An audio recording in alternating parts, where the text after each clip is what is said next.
Selamat datang, salam sejahtera. Terima kasih karena bersama dengan saya di Nazilin Unity Channel. Dipetik daripada Harapan Daily. Ini satu lagi berita buruk untuk Muhyiddin Yassin dan Parti Bersatu.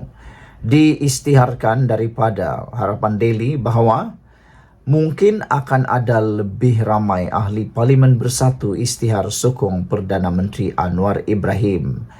Pengarah Komunikasi Amanah Khalid Abdul Samad tidak menolak kemungkinan terdapat lagi ahli Parlimen Bersatu yang akan mengisytiharkan sokongan kepada kepimpinan Perdana Menteri Datuk Seri Anwar Ibrahim.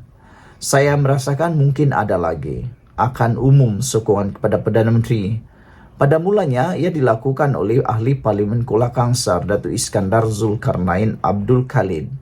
Pada waktu itu semua orang terkejut dan beliau dikritik dan sebagainya.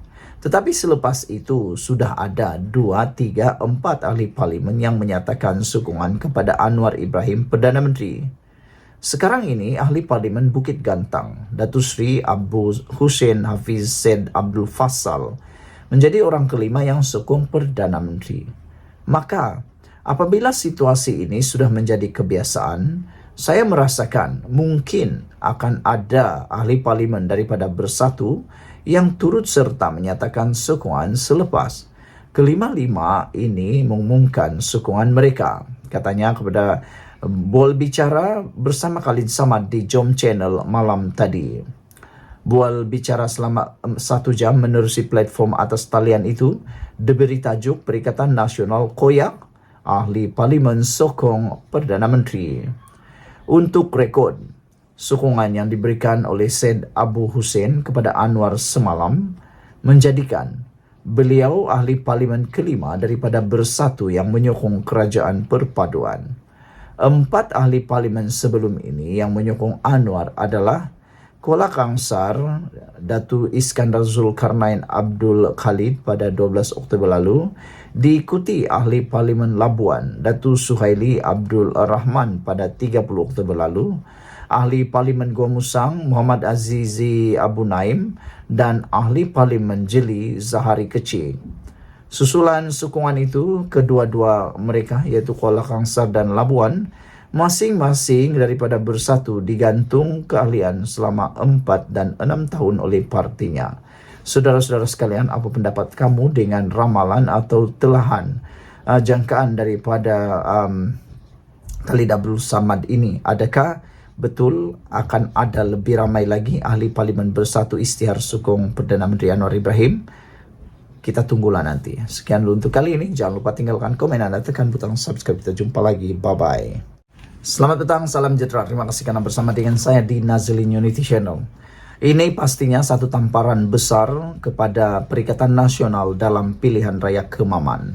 Dan dijangkakan fakta case ini akan menyebabkan Perikatan Nasional besar kemungkinan akan kalah di parlimen pilihan raya Parlimen Kemaman, dan mungkin akan menjadi rekod pertama buruk dalam Perikatan Nasional apabila calon mereka yaitu Menteri Besar Terengganu kalah di pilihan raya tersebut. Manakan tidak, beberapa kenyataan dalam kempen baru-baru ini amat diperlukan oleh rakyat di Kemaman. Ianya bukan naratif lagi mempertahankan diri kah, untuk mau memburuk-burukkan orang lain kah, atau untuk memburuk-burukkan Perikatan Nasional dan sebagainya. Tetapi fakta-faktanya amat bertepatan sekali dengan rakyat dan penduduk di Kemaman. Salah satunya ialah apabila dinyatakan bahwa kalau calon Barisan Nasional ini menang pada pilihan raya di Kemaman, dia akan menjadi penghubung di antara kerajaan dengan rakyat di Terengganu. Manakan tidak kalau kita ketahui bahwa di Terengganu ahli parlimen di sana daripada blok kerajaan, saya tak ingat berapa, tapi macam tiada kan. Jadi adalah penting kerajaan negeri Terengganu mendapat satu ahli parlimen yang boleh berhubung terus, dan pastinya ia akan memberikan kelebihan kepada pembangunan dan peruntukan di kawasan itu, khususnya di Kemaman, kalau ahli parlimen mereka mempunyai hubungan yang baik dengan persekutuan, dan itu akan memudahkan mereka mendapatkan satu-satu proyek atau apa-apa peruntukan khas untuk mereka berbanding yang memusuhi kerajaan persekutuan. Hari ini pula dinyatakan lagi bahwa Effendi ditawar sertai kabinet kerajaan perpaduan jika berjaya menawan Kemaman. Ini satu lagi berita baik untuk rakyat Kemaman. Bukankah ini satu perkara yang kita tak boleh tolak, kita tak boleh hindarkan? Kalau ahli parlimen ini menang ataupun Effendi menang, mereka akan dapat banyak kelebihan di Terengganu, khususnya di Kemaman. Tapi kalau mereka kalah, apa yang mereka dapat? Khususnya sekarang ini Perikatan Nasional masih tidak lagi meneruskan rundingan untuk mendapatkan peruntukan bagi kawasan parlimen Pembangkang. Jadi bukan yang untung mereka dapat, rugi pula yang mereka yang akan dapat. Perdana Menteri Datuk Seri Anwar Ibrahim memberi bayangan calon Barisan Nasional BN, Jeneral Bersara Tan Sri Raja Muhammad Afandi Raja Muhammad Nur akan ditawarkan menyertai kabinet kerajaan perpaduan sekiranya menang pada pilihan raya kecil Parlimen Kemaman pada 2 Disember ini. Anwar berkata bekas Panglima Angkatan Tentera Malaysia itu bukan seorang individu yang calang-calang dan beliau mempunyai rekod yang sangat cemerlang dalam tugasnya. Saya minta rakyat Kemaman beri sokongan kepada Raja Muhammad Afandi. Kemaman perlu pecah rekod dengan mengangkat seorang yang berjasa kepada negara. InsyaAllah dengan kedudukan beliau, saya percaya kalau beliau jadi ahli parlimen, tak akan jadi ahli parlimen yang biasa-biasa, kata Anwar Ibrahim. Kita akan bagi tugas, tanggungjawab supaya hubungan dengan kerajaan baik. Kita pastikan kemenangan calon Barisan Nasional ini, katanya ketika berucap pada ceramah mega perpaduan madani PRK Parlimen Kemaman di Geliga di sini malam tadi. Anwar berkata, Raja Muhammad Afendi akan menjadi jambatan antara Kemaman dengan kerajaan persekutuan yang pastinya akan beri manfaat kepada rakyat. Bekas Panglima Angkatan Tentera PAT ini bukan calang-calang orang. Nak naik dilantik PAT itu, beliau lalui pelbagai ujian. Beliau kena ada rekod yang sangat cemerlang.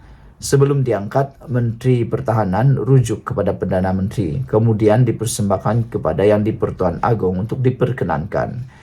Rekod beliau baik dan tiada cacat celah. Sekurang-kurangnya orang Kemaman kenanglah jasa orang yang menjaga dan mempertahankan setiap inci bumi bertuah ini, katanya. PRK Parlimen Kemaman menyaksikan Raja Muhammad Afandi dicabar Menteri Besar Terengganu, Datuk Seri Dr. Ahmad Samsuri Mokhtar yang mewakili PAS dalam pertembungan 1 lawan 1. Mengenai wang Isyan, Kelantan dan Terengganu, Anwar berkata, kerajaan menyalurkan peruntukan wang tersebut secara terus kepada rakyat menerusi agensi-agensi kerajaan. Kita tak bagi kepada kerajaan negeri, tetapi kita bagi kepada rakyat. Dia, kerajaan negeri, beritahu tanah runtuh di Tasik Kenyir. Saya bagi kelulusan segera. Atasi masalah hakisan di Tasik Kenyir, 200 juta ringgit. Tak ada terima kasih pun, kata Anwar Ibrahim. Kita tak ambil wang hak Terengganu, hak Kelantan, Sabah, Sarawak pun begitu juga. Tapi kita salur ikut keadaan wang Isyan. Kalau dia nampak sopan dan teratur, kita boleh runding dengan baik. Tapi kalau kita dikafirkan, kemudian dicanang tak jaga Melayu, kita buat cara kita dan saya tak akan tolak ansur. Kita guna cara untuk tolong rakyat, katanya. Sekian dulu untuk kali ini. Jangan lupa tinggalkan komen anda, tekan butang subscribe. Malaysia kita punya, kita juga sama-sama cintai Malaysiaku. Bye-bye. Selamat petang, salam sejahtera. Terima kasih karena bersama dengan saya di Nazilin Unity Channel. Ini satu lagi keputusan berita dan duka cita untuk Mahathir, Perikatan Nasional Hadi dan Muhyiddin khususnya. Dipetik daripada FNT, lebih ramai ahli parlimen menyokong Perdana Menteri. Jika enggan merunding atau berunding, Perikatan Nasional diberitahu. Saudara-saudara sekalian, ramai penganalisis politik, ramai pemerhati politik sudah memberikan amaran, sudah meramalkan bahwa perkara ini akan berterusan, dianya akan jadi domino. Kali pertama ketika Iskandar Zulkarnain menyokong Datuk Seri Anwar Ibrahim, ada orang kata sudah berhenti sudah dominonya, atau sudah berhenti rentetannya, ataupun tidak akan berani meniru, kata mereka, dan mereka mengherdik, mengkritik dan sebagainya. Tapi rupa-rupanya ianya bukan berhenti, tapi bertambah dan bertambah dan bertambah dan bertambah lagi.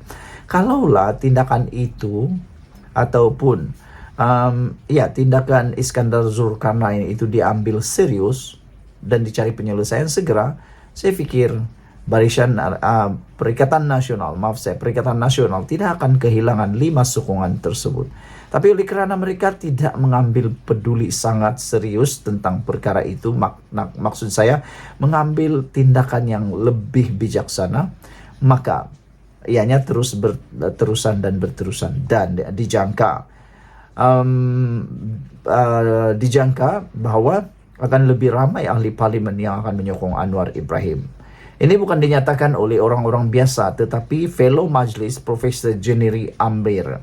Bayangkan, fellow majlis profesor ini, yaitu Jennery Amir, berkata, meja rundingan adalah jalan terbaik menamatkan tindakan ahli parlimen pembangkang mengalih sokongan kepada kerajaan.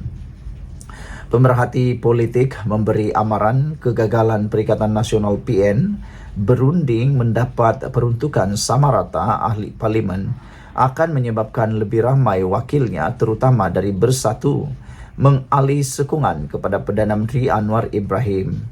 Fellow Majlis Profesor Jennery Amir berkata, pimpinannya perlu bersikap realiti berdepan krisis lebih besar, iaitu kehilangan kepercayaan ahli parlimen sendiri berbanding menjuarai media sosial dengan mencipta naratif mahu menumbangkan kerajaan sebelum PRU 16. Inilah yang selalu mereka lupa, bahwa media sosial tidak pernah akan menang sebenarnya. Bagaimanapun itu hanya naratif dan naratif dan naratif. Salah satu cara terbaik untuk memberhentikan tindakan mengalih sokongan adalah membuka pintu rundingan dan bersedia untuk bertolak ansur.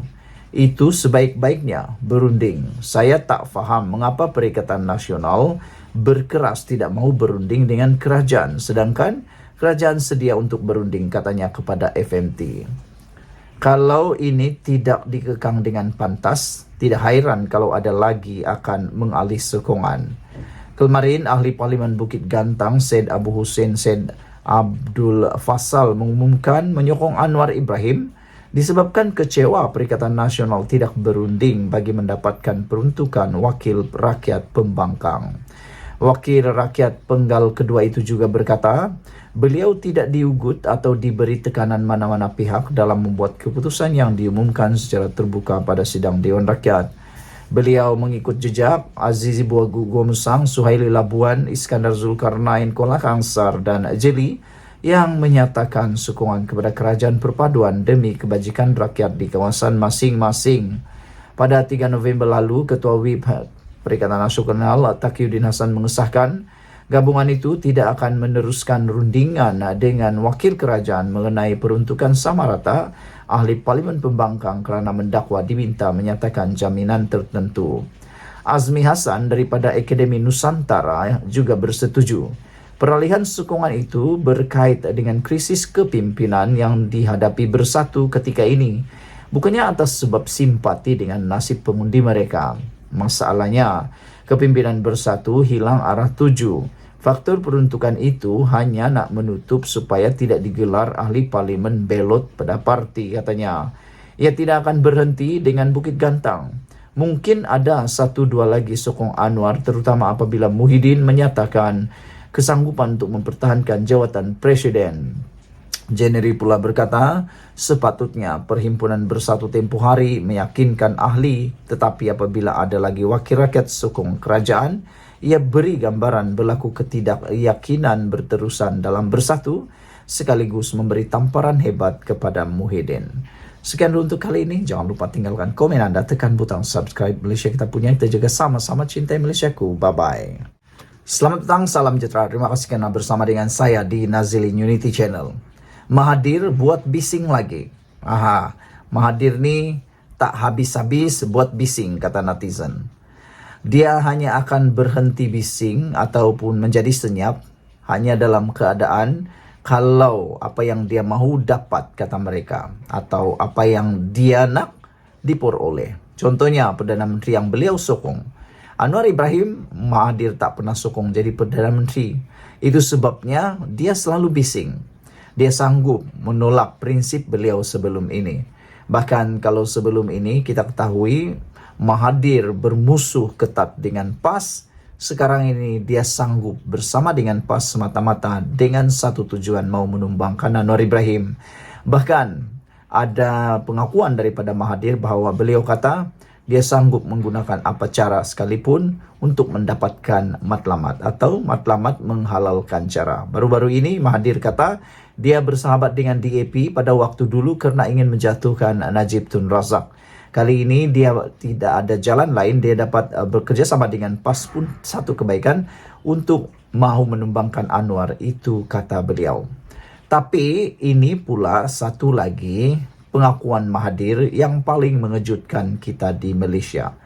Ini tindakan Mahathir bising lagi. Apabila dia mendakwa Perikatan Nasional ada peluang ambil alih kerajaan. Aduh, tak habis-habis Mahathir kan. Ada orang kata cara kedua Mahathir mendiamkan diri adalah apabila beliau bersara daripada politik ataupun mungkin sudah dipanggil ajal.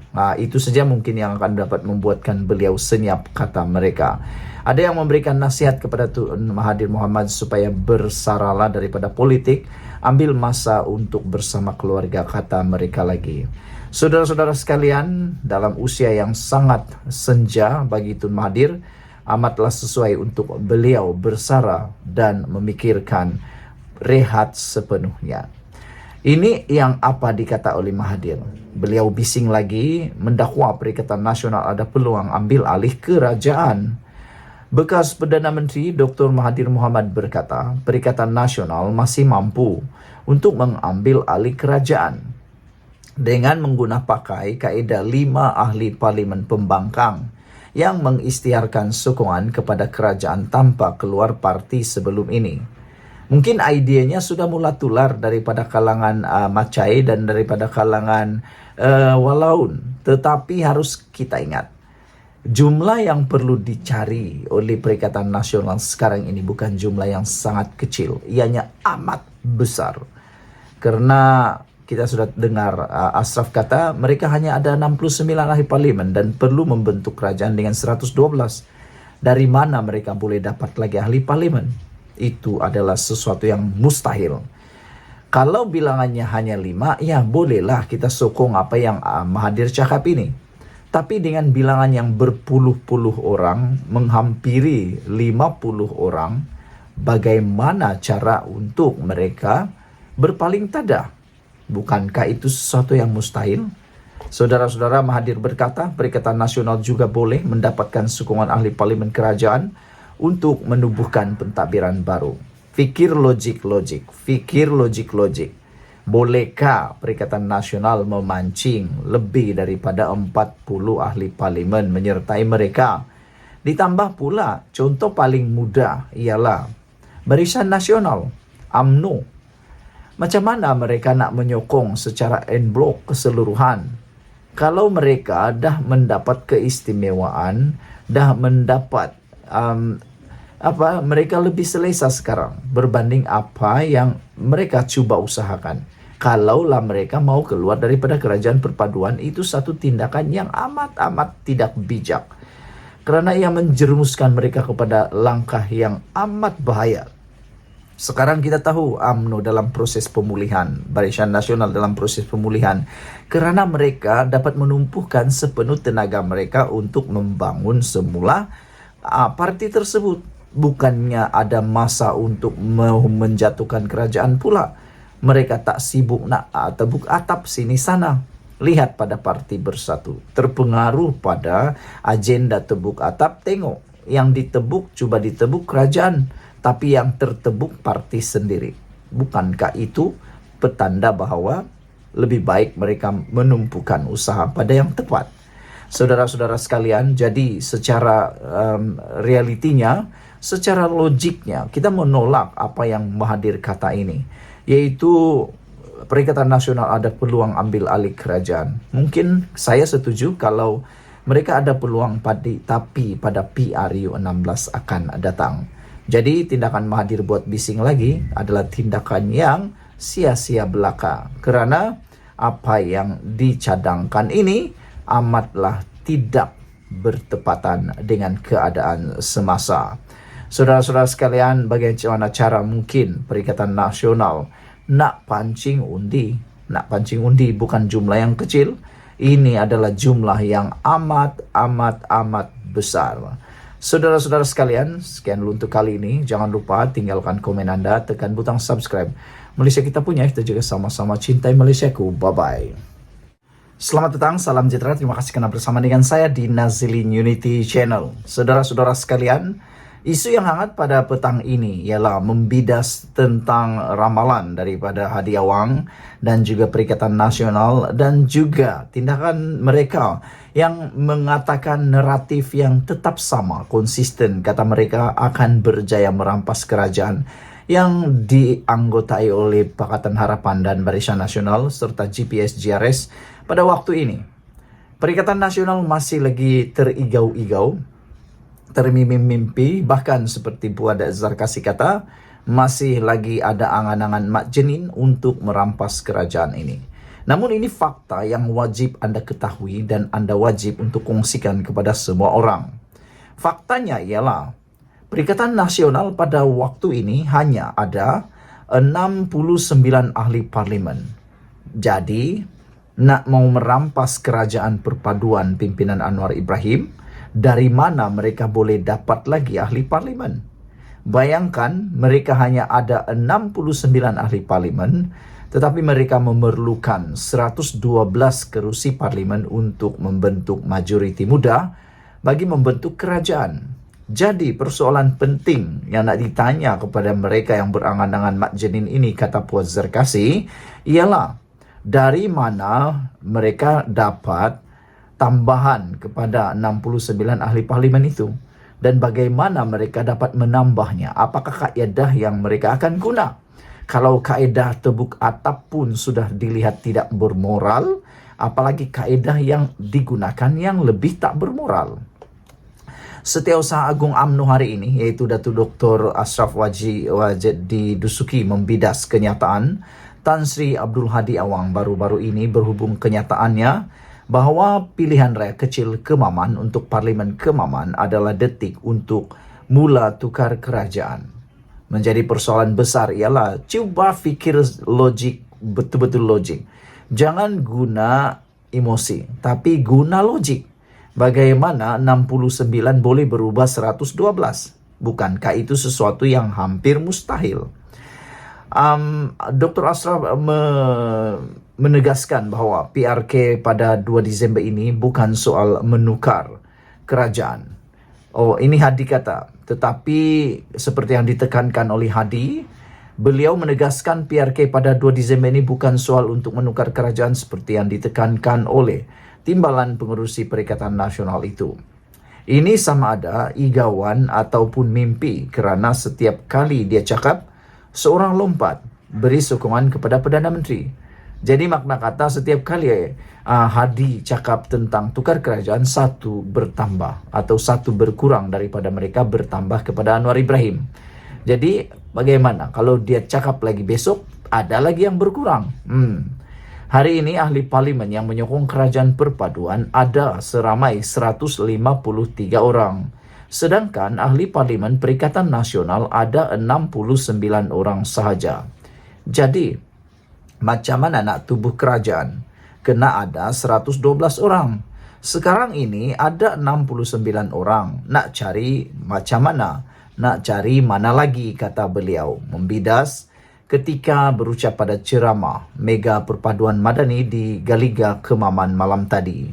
Sehubungan itu, Ashraf Wajdi yang juga pengerusi Majlis Amanah Rakyat MARA memberi jaminan bahawa tiada mana-mana ahli Parlimen UMNO akan berpaling tadah menyokong Perikatan Nasional bagi membentuk kerajaan. Kononnya, dia kata sedang pujuk ahli Parlimen kita dan saya sebagai Setiausaha Agung UMNO nak beri jaminan tidak ada seorang pun ahli Parlimen kami yang akan berpaling tadah.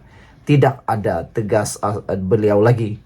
Sebelum ini, Hadi memang umum dikenali tidak sudah-sudah menimbulkan kemudian kemungkinan kononnya Perikatan Nasional masih boleh menukar kerajaan perpaduan di peringkat pusat. Bekas Menteri Besar Terengganu sepenggal itu mengakui Perikatan Nasional masih berusaha menarik sokongan pemimpin UMNO yang tidak menyokong kerjasama parti itu dalam kerajaan perpaduan untuk bergabung dengan mereka. Hadi yang juga bekas Duta Khas Perdana Menteri ke Asia Barat itu berkata, pencalonan Datuk Seri Dr. Ahmad Samsuri Mokhtar di Parlimen Kemaman adalah sebahagian daripada persediaan mereka untuk mengambil alih pentadbiran kerajaan. Sekian dulu untuk kali ini. Jangan lupa tinggalkan komen anda, tekan butang subscribe. Malaysia kita punya, kita juga sama-sama cintai Malaysiaku. Bye-bye.